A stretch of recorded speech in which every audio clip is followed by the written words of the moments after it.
Well, it's been a while since I've kind of done an update on some of the progress we got done around the farm. Kind of just wanted to do a walk and talk because we have done a bunch of stuff that we did film and a bunch of stuff that we didn't film. So just kind of documenting everything we've done so far. We did get this driveway cut in all the way up, so that's nice. I've been keeping the mud off the tires and everything else. We did plant some arborvitaes along the way here, so I think we got close to 30 of them, just kind of lining this whole road here. The whole idea being that want to kind of hide away some of this stuff. There's a bunch of just, you know, gnarliness back there with dead, broken off trees and weeds and everything else, and it would be near impossible to try and clean all that up. So essentially I'm just going to try and make a little evergreen barrier there and block it all off. Still obviously working on the barn and getting the drainage in and everything else, but we're doing a halfway decent job of documenting that. So the one thing that I haven't really documented at all or talked about are some of the food plots we put in. So when I bought this farm, me and my wife bought this farm, we knew that we wanted to put the large tillable land back into corn or something. It was in hay before, so we did put it back into corn. It's like 10.5 acres of corn that one of the local farmers is farming, so that'll be really nice for the deer. The deer are already tearing it up. They love it. I'm sure the farmer doesn't love it, but the other thing that we did is we bought a disc. So this is, I think, a 6.5 foot disc, a heavy duty king cutter. It's got 18-inch discs on it. It's a unit. It's pretty big. My little 33 horsepower John Deere 970 barely pulls this thing. It's like a boat anchor behind the John Deere. I mean, it throws the back of the tractor all around, but it managed. It did maybe about 1.5 acres, turning it from, you know, straight grass, hay to pretty much bare dirt. So we sprayed it all down, tilled it all up, and it did a pretty good job. And this is kind of what we're left with here. So this is food plot number 1, we'll call it. This one is a mixture of a few different things. Was watching a video from the guys at, I think it's Northwoods Whitetail, and they did a video a few years ago doing milo and switchgrass all in one plot. That way the first year you have the milo come up, kind of be the screen as well as the you know, the food source for that late hunting season. And then the next year all of the switchgrass comes up and you just kind of knock down the milo and you'll have 3 foot switchgrass, maybe 3 foot switchgrass. So that's kind of what we did here. We did a halfway decent job of getting the weeds out. There's some pre-emergence and other things that we could have sprayed on it to make it a little bit better, but you can see the milo's coming up nice. It's hard for me to tell what's switchgrass and what's not. I see all the weeds around here, but we'll see what happens. We put, I mean, between all of the food plots, I think I put a little over 800 pounds of 12-12-12 fertilizer. So it should do halfway decent. Next year, if we have the horses here, I'll get a little manure thrower to pull behind the tractor, and that way I don't have to buy fertilizer every year. But I'm pretty happy with how at least how the milo's growing. I mean, I think that stuff's pretty easy to grow, so it's working out pretty good. Obviously you have to address the giant pine trees behind me. These are all the trees that we tore out when we started putting in the driveway, and there were some big trees in front of the house and obviously over next to the barn. So I got to burn all these this fall. We'll cut them up, pile them up, and burn them.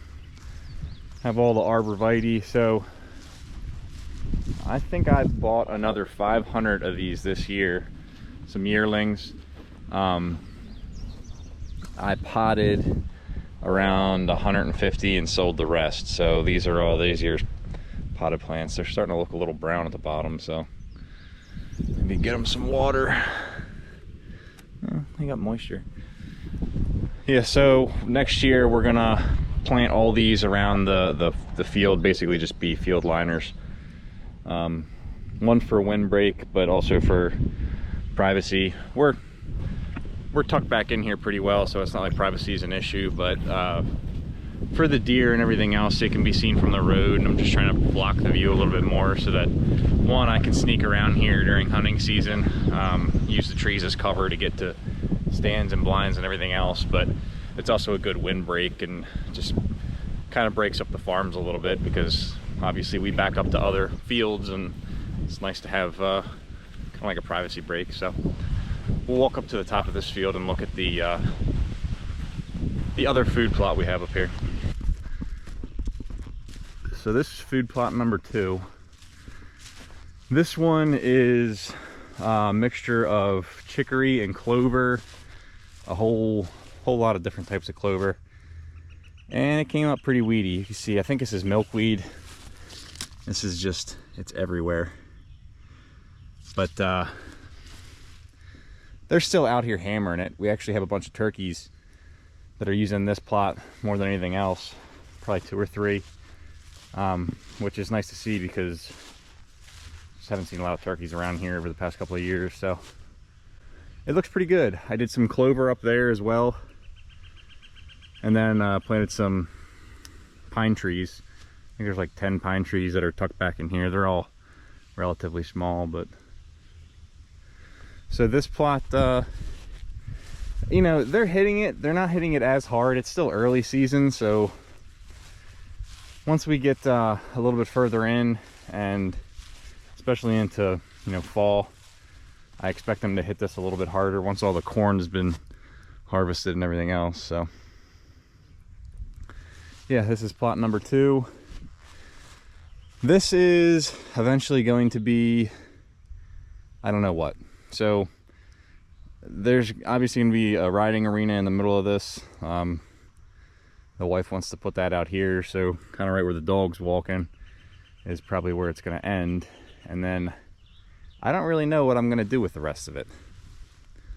Maybe plant some trees to sell, let them get real big and dig up the root balls, and I don't know. We'll figure that out though, because I'm not in any rush to make more projects for myself. We'll walk up to the last food plot. We'll go all the way around. Hopefully got some drone footage. We can buzz across the corn. Again, it's like 10.5 acres of corn. I'm really hoping that's going to help this year. Keep some of the deer around. Not that we didn't have good numbers last year, but it's just another food source. All right, here we are at the last plot. So I like this one because I have a nice transition from corn to grass, and then I'm gonna have these arborvitae.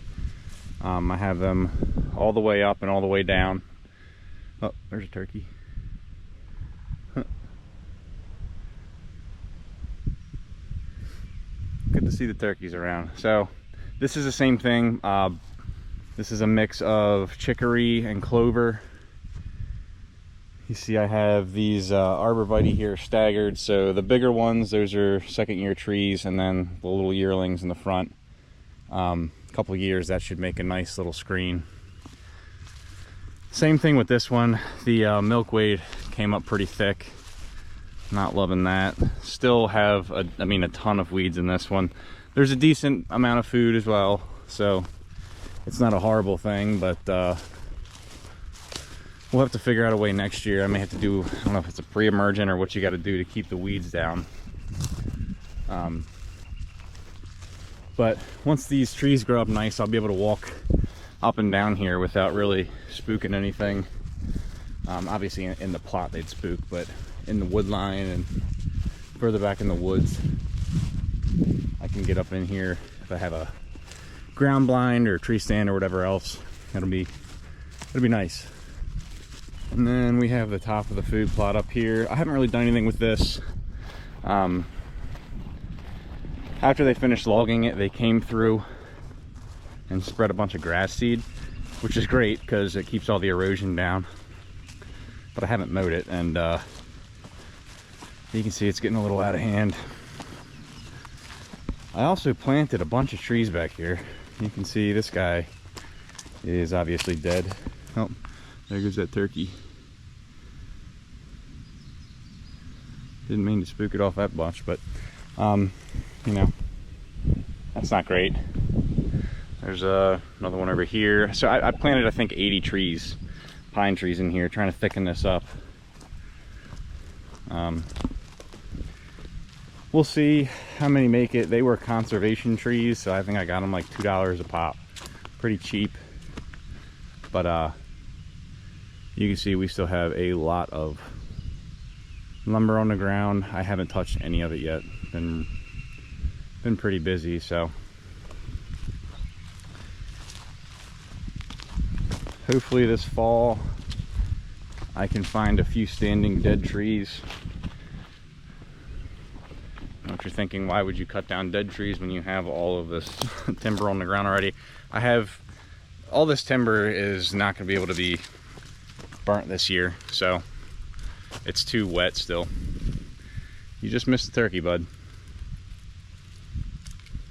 So there's a few standing dead ones in here that I can cut down and hopefully cut those up for this year's firewood. Oh, there's a deer. Oh, you won't be able to see it because of this camera. Directly in front of me down this trail. That's probably 120, 130 yards. So it's good to see the wildlife is using this for sure. Come on, bub. Come on, scout. Come on. Let's back out of here. We already scared one turkey. You don't have to scare everything else off. But yeah, that's the update. It's it'll shape out. This year is probably not going to be the best year for hunting just because of all the commotion and everything else. I kind of expected that, but next year, once this whole thing thickens up and the deer come back in here and they're heavy in here, we should be in a much better position. So